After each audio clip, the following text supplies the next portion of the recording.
Hello, नमस्कार. सकाळ सकाळ मस्तपैकी आंघोळ केली आणि कालचं दर्शन झालं. रात्री तुम्हाला सांगितलं. आता आपण जातोय एलोरा केव्स बघायला. पूर्ण 34 आहेत. तर सगळ्यात नाही पाहता येणार, पण जितक्या पाहता येतील कारण का 10 वाजता हे हॉटेल सोडायचं आणि आजच आपल्याला मुंबईला परत देखील जायचं. भीमाशंकर आपलं राहिलं कारण का तिकडे मंदिर बंद होतं.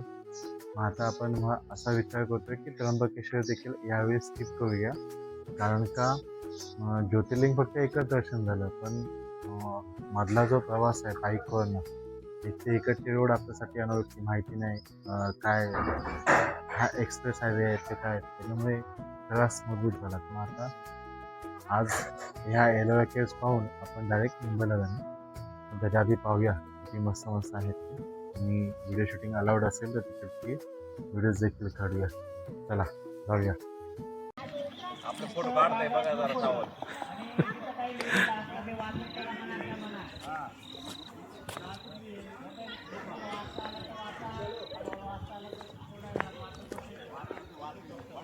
कुठे आपण जायचं असेल आणि आपल्याला अशी थोडीशी मेहनत नाही घ्यावी लागणार, असं होईल का?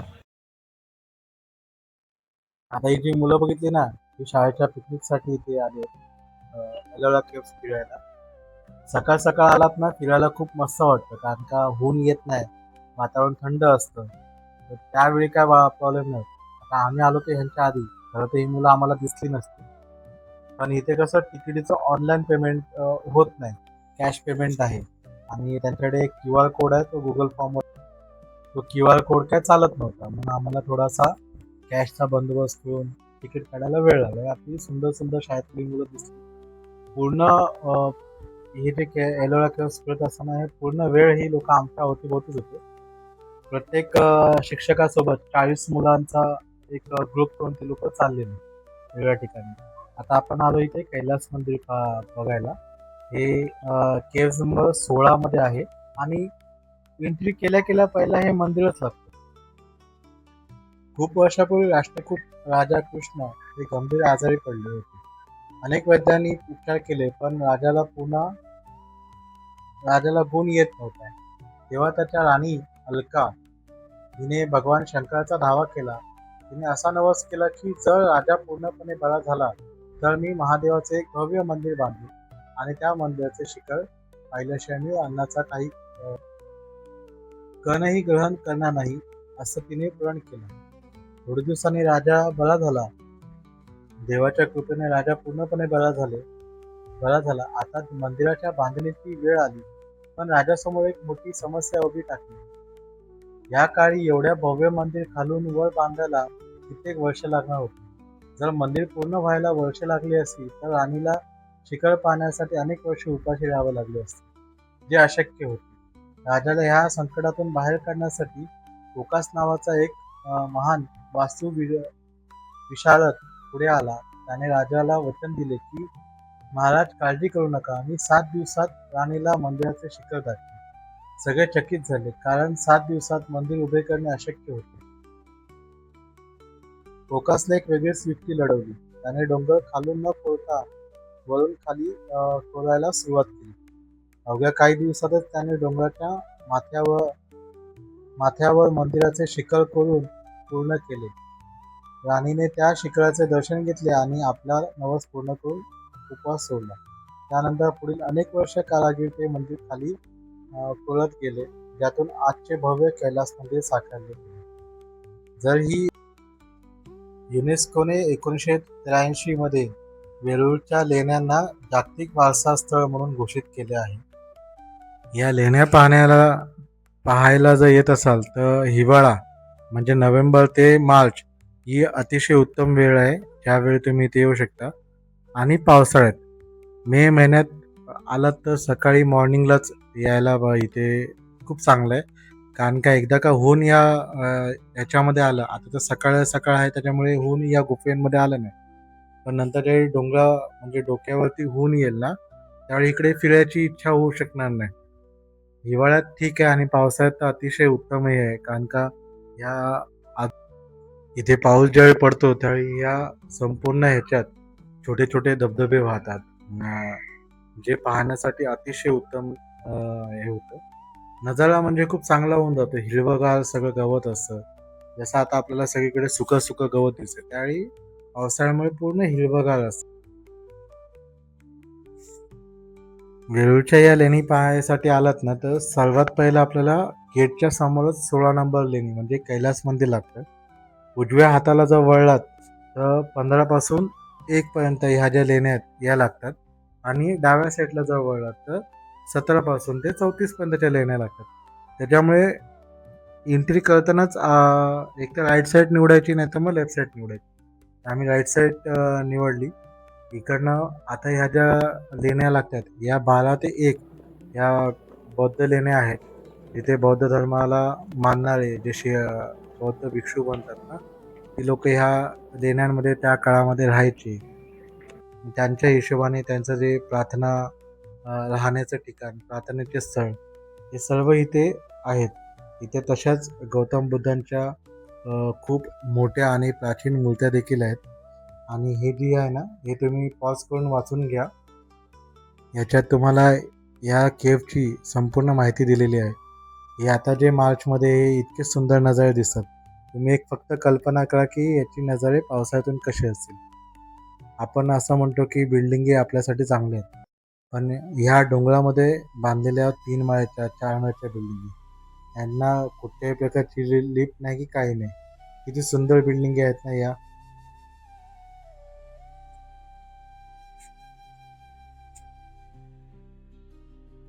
इथे अशी खूप प्राचीन गौतम बुद्धांची मोठी मूर्ती आहे. मी हिचा नेटवरती एक फोटो पाहिलेला, त्याच्यामध्ये आजूबाजूला लाईटी बिटी खूप होत्या, मस्त दिसत होते. पण आता तसं काहीच नाही. हे आमचे 2 हिरालाल आणि पन्नालाल हा बघा कसा गोलूमोलू झोपलाय. आम्ही जर भावाने जसा आवाज दिला तसा उठला आणि पळाला. हे प्रार्थना स्थळ पाहिलं ना, त्यावेळी आम्ही त्या क्षणात इतके शांत मन झालं होतं आमचं. सर्व टेन्शन, सर्व डोक्यातले विचार गायब. आणि इथे जे आता आपण बघतोय ना, हे भिक्षू लोकांचे त्या काळातले त्यांचे रूम्स होते. आता इथे जाळ्या लावल्यात सुरक्षेसाठी. अ, जंगली प्राणी किंवा मग कोणी अजून त्या गुफेचा नासाधूस करू नये यासाठी त्यांनी सुरक्षा म्हणून त्या जाळ्या वेगळ्या लावल्यात. सुरक्षा म्हणजे बघू शकता सिक्युरिटी गार्ड देखील आहे. आणि मी कोणत्या प्रकारची सुरक्षा म्हणतोय हे देखील तुम्हाला कळालंच असेल. प्रत्येक गोष्ट काय सांगावी लागत नाही. इथे भारतीय सोबत फॉरेनर पर्यटक देखील आहेत. आणि हे आपले विटू पोपट मस्त दिसत होते ना. आम्ही किती वेळ त्यांना खाली हे करत होतो कारण की आमच्याकडे थोडंसं खायला होतं. बघूया म्हटलं ते खातात की नाही, पण नाही आले खाली, ते उडून गेले. आता आपण इथे 1 नंबर लेणीमध्ये आलो. वेरूळच्या या लेणी आहेत, ही 1 नंबर लेणी आहे. इथून आपण 12 नंबरपासून 1 नंबरपर्यंत आलो.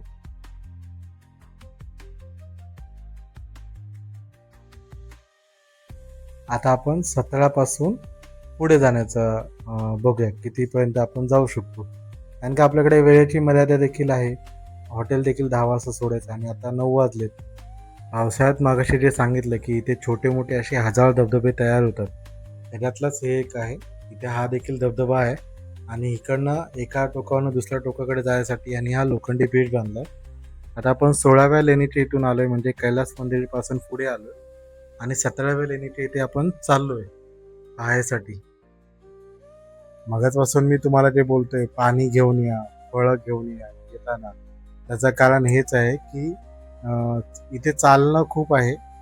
बसून चालणं आणि ते पण उन्हामध्ये, तर तहान खूप लागेल.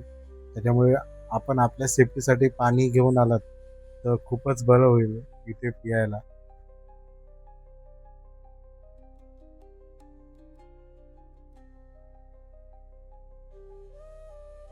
अहिल्याबाई होळकर ह्या खूप मोठ्या शिवभक्त होत्या. त्याच्याचमुळे त्यांनी हे शिवालय तीर्थकुंड बांधलं. हे त्या काळात बांधलं होतं, त्याच्यामुळे तुम्ही ह्या इथे आलात, उन्हाळ्यात जरी आलात तर या पाण्याच्या ह्याच्यामुळे हे वातावरण एकदम थंड दिसतं. सध्या हे जे पाईपाचे जाळं दिसते तलावामध्ये, हे इथे संध्याकाळचा कारंजाचे हे असतात, शो असतात. तिथे शिड्यांवरती बसून आपण हे पाहू शकतो.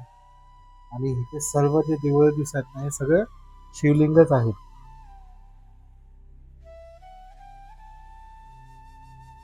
छत्रपती संभाजीनगर मधलं घृष्णेश्वर ज्योतिर्लिंग हे एकच क्षेत्र नाहीये. इथे आजूबाजूला अजून खूप सुंदर सुंदर मंदिरं आहेत. त्याच्यातलंच हे एक मंदिर आता आपण पाहायला आलो. हे महादेवाचे शिवपिंडी जे आहे शिवलिंग त्या आकाराचंच हे मंदिर आहे आणि बाजूला जे मंदिर आहे हे कुबेर देवाचं आहे. या शिवलिंग या ज्या मंदिरामध्ये आहे ना या 12 ज्योतिर्लिंगचं त्यांनी एक प्रतिरूप शिवपिंडी बनवलं. जसं प्रति बालाजी आहे प्रति शिर्डी आहे तसं यांनी 12 ज्योतिर्लिंगचे प्रतिरूप इथे ठेवलेत. प्रत्येकाची नावं पण त्यांनी वरती शिवलिंगाच्या वरती प्रत्येकाची नावं देखील दिलेली आहेत. नवीन नवीन हे देऊळ झालेले अतिशय सुंदर आहे. तसंच आता आपण बाजूला बघूया. अतिशय शांत हे आहे कुबेर देवाचं मंदिर, ज्याच्याबद्दल प्रत्येकालाच माहितीच आहे. सध्याच्या काळात प्रत्येकाला यांचीच गरज आहे. यांचा आशीर्वाद भेटावा अजून आपली काय इच्छा. हर हर महादेव. तर हेच होतं आपलं 2 दिवसाचं जर्नी. आपण भीमाशंकर पण करणार होतो पण भीमाशंकर आपल्याला करता आलं नाही कारण का मंदिर बंद आहे. प्रेक्षणीय स्थळ आपण पाहिली आणि आता आपण मुंबईच्या दिशेने जातोय. अजून काही ठिकाणं जर आपल्याला भेटली तर आपण ती पाहणार आहोत. सकाळी 6 वाजता उठलो आणि हॉटेलमधून 7 वाजता आम्ही बाहेर पडलो एलोरा केव्स पाहायसाठी आणि आता वाजले 11:30. इथे आपण हा जो रस्ता पाहताय ना हाच रस्ता मी व्हिडिओच्या स्टार्टिंगला घृष्णेश्वर ज्योतिर्लिंगच्या तिथून आपण एंट्री करताना बोललो होतो ना की पुढून एक रस्ता आहे मी तुम्हाला नंतर दाखवतो. तो हाच रस्ता आहे. मॅपमध्ये व्यवस्थित बघून या कारण का इकडनं 2 किलोमीटर पुढचा जो रस्ता आहे जो शॉर्टकट आहे पण तो रस्ता खराब आहे आतमधून. इकडनं जर ह्या रस्त्यावरनं जर आला 2 किलोमीटर पुढून येऊन जर ब्रिजच्या खालून राईट टर्न मारलात तर 5 मिनिटात तुम्ही देवळाजवळ पोचाल आणि रस्ता अतिशय सुंदर आहे. पाठीमागे थांबलो, पाणी वगैरे पियालो, डोकं शांत केलं कारण का पुढचा बराचसा प्रवास आपल्याला उन्हामध्येच करायचा आहे. आणि कुठे जायचं आता कोणता रस्ता पकडायचा इकडनं पुढे आपल्याला डोंबिवलीपर्यंत कसं जायचं हे सगळं कॅल्क्युलेशन आपलं चालू होतं. त्याच दरम्यान आम्हाला एक गोष्ट कळाली ती म्हणजे आमच्या गाडीचा मागच्या चाकामध्ये हवा अतिशय कमी होती म्हणून आम्ही पुढे पंक्चरवाला शोधत होतो. पंक्चरवाला भेटेपर्यंत इतकी गाडी हळू चालवली की काय विचारायचं सोय नाही. बघा किती नदी मस्त आणि भरलेलं पाणी आहे. म्हणजे मार्च महिना देखील असताना एक तर ह्या वर्षी पाऊस देखील तितकाच पडला नद्या आटायची काय एवढं हे नाही. पण मस्त आहे. इकडच्या आजूबाजूच्या लोकांची आणि मुलांची तर अतिशय चांगलीच सोय होत असेल कारण की गरमीने वैतागली की या आणि पाण्यामध्ये उड्या मारा मजाच मजा. हे रोडच्या दोन्ही साईडला शेतं होती. गव्हाची शेती आहे का तांदळाची आहे ते तर माहिती नाही पण दोन्ही साईडला शेती दोन्ही साईडला. आता आपण ज्या रस्त्याला भेटतोय पुढे जाऊन आता आपण ज्या रोडवरती भेटतोय हा जो रोड आहे हा खोपरगावचा रस्ता आहे. शिर्डी खोपरगाव इकडनं जवळच आहे. एक 15-20 किलोमीटर पुढे लेफ्ट टर्न घेतलं की शिर्डीला जायचा रस्ता आहे. आम्हाला जसा हा रस्ता चांगला भेटला तर तो पण काय बोलत नव्हता. मी पण काय ना आम्ही गाडी मस्त की स्टार्ट करत होतो. मी पाठीमागे बसून गाडीच्या व्हिडिओ शूट करत होतो. रस्त्याच्या एका साईडला मस्तपैकी सुंदर शेतीचं आहे. रोडच्या डिवायडर साईडला त्यांनी फुलांची झाडं वगैरे मस्त लावलीत. आता समृद्धी महामार्ग झाल्यामुळे इकडनं ह्या रस्त्यानं लोकांची वर्दळ थोडीशी कमी झाली. हा जुना रस्ता आहे. मगाशी जो बघितला तोच हा रस्ता आहे. याचा अजून ह्याचं कॉन्क्रिटीकरणचं काम चालू आहे. पण त्यातल्या त्यात बरं आहे म्हणजे कोकणातला जो आपण रस्ता बघितलेला ना त्याच्यातला ते बरं आहे. पवनचक्की हा घाट आहे मस्त सुंदर असा घाट आहे. म्हणजे पहिला असा रस्ता आहे ज्याचं रोडचं काम चालू आहे पण तरी सुद्धा आम्हाला त्या रोड पार करताना काय असं हे वाटलं नाही. हा गोटी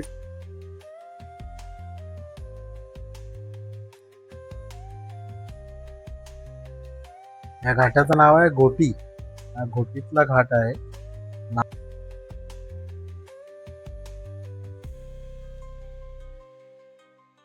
हिअर वी गो. सकाळी 11:30ला निघालो आणि आतापर्यंत 196 किलोमीटर आपण क्रॉस केले. आता हा जो हायवे बघताय हा नाशिकला जाणार आहे. आणि हा जो हायवे हा मुंबईच्या दिशेने जाणार आहे. 200 किलोमीटरचा रस्ता पार झाला आणि आता इथे जरा हातपाय मोकळे करायला थांबलो. पुढे थोड्याच अंतरावरती घाटामधून खाली उतरलं ते हॉटेल आहे, तिथे जेवायला थांबलो. वाजले 3 ते 3:10 झाले. मागचा रस्ता खूप चांगला होता म्हणून फटाफट 200 किलोमीटर झाले पटकन कवर. आता फक्त 100 किलोमीटर बाकी आहे. 100-110 किलोमीटर बाकी आहे. ते पण लवकर होतील आणि काळोख व्हायच्या आत आपण आपल्या घरी पोहोचू. चला पुढे कसारा घाटातला हा एक व्ह्यू पॉइंट आहे.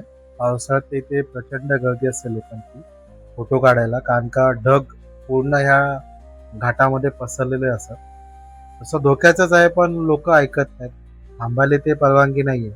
तर माझा एक सल्ला असा आहे की जर तुम्ही देखील या घाटातून प्रवास करत असाल आपल्या कुटुंबासोबत, तर अजिबात इथे थांबून फोटोशूट करायची भानगडीत पडू नका. हे खूप धोक्याचं आहे. छत्रपती संभाजीनगरमध्ये जायला समृद्धी महामार्गाने तुम्ही जाऊ शकता. तो हाच आहे. हा कल्याण नाशिक जुना हायवे आहे आणि इकडनं आता ह्या ज्या गाड्या लेफ्ट साईडला वळत आहेत या आपल्या समृद्धी महामार्गाचा हा एक कट त्या लोकांनी काढलाय. कामणी म्हणून ह्या गावाचं नाव आहे, कामिनी.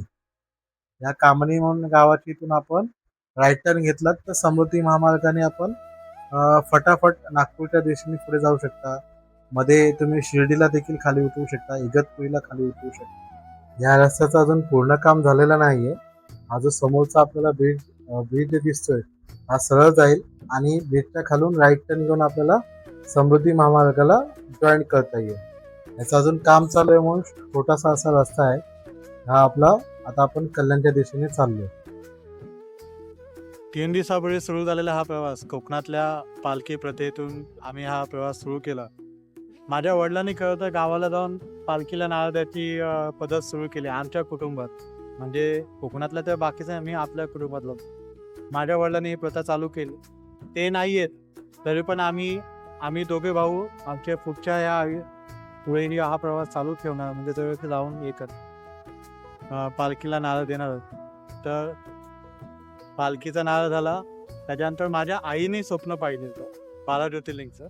2007 मध्ये तिने ते स्वप्न पाहिलं होतं की 12 ज्योतिर्लिंग तिला दर्शन करायचे. पण त्यावेळीपासून ते आतापर्यंत ते काय झालं नाही. त्या मधल्या काळात तिने या जगाचा निरोप घेऊन ती गेली. माझ्या मनात ते राहिलं आणि आता आम्ही हा प्रवास सुरू केला, यूट्यूब चॅनल चालू केलं. आम्ही ह्याला म्हटलं भावाला की आपण आपला जो 12 ज्योतिर्लिंगचा प्रवास आहे तो चालू करूया. जसं जमेल तसं आपण आपले हे 12 ज्योतिर्लिंग करू. आणि ह्याच 12 ज्योतिर्लिंगच्या प्रवासामधलं पहिलं ज्योतिर्लिंग आपण केलेलं आहे घृष्णेश्वर महादेवाचं मंदिर.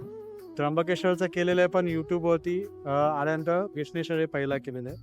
तर याच्या पुढे उरलेले 11 ज्योतिर्लिंगचा प्रवास दर्शन देखील लवकरच करू.